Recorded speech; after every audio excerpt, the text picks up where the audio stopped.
Hey, super awesome stampers. This is super awesome stamper Shirley. I'm an independent Stampin' Up! Demonstrator. Today I would like to share some tips to create this card, so let's get started. The first thing that I tell stampers when they come to an event is that you need to start creating from the bottom up. So let's start by embossing our Island Indigo cardstock. Slip the front of the cardstock into the folder. Wrap the back around the outside of the folder.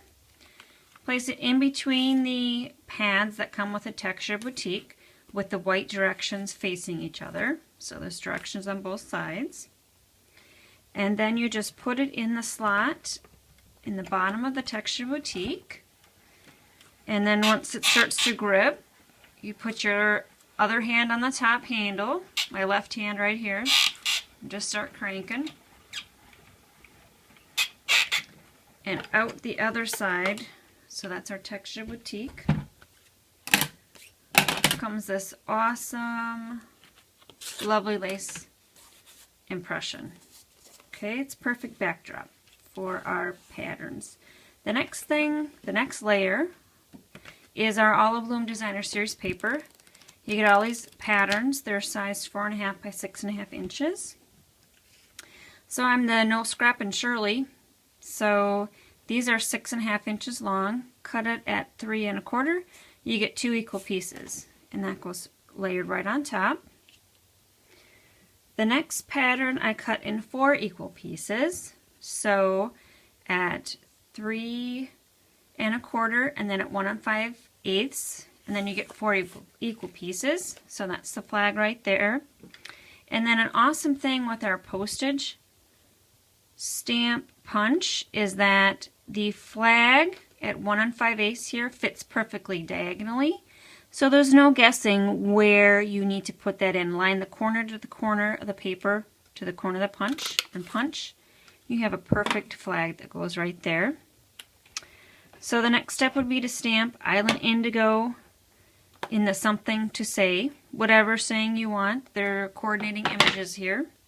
I'm not going to stamp them today because I've had issues. It's raining here and my ink is not drawing, so we're just going to have to go on faith that that's what I used. I do want to share, though, how I got the little snippet of Island Indigo cotton ribbon there. The easiest thing that I found would be is to run a little bit of snail on your flag, line up your cotton ribbon,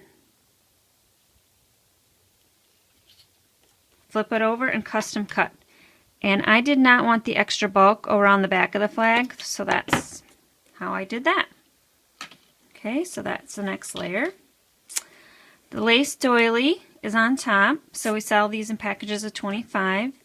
Find the rounded part, meet them in the center, fold it over, and then use your paper snips and cut them in half. The reason why I'm doing that is so that their nice rounded one is showing.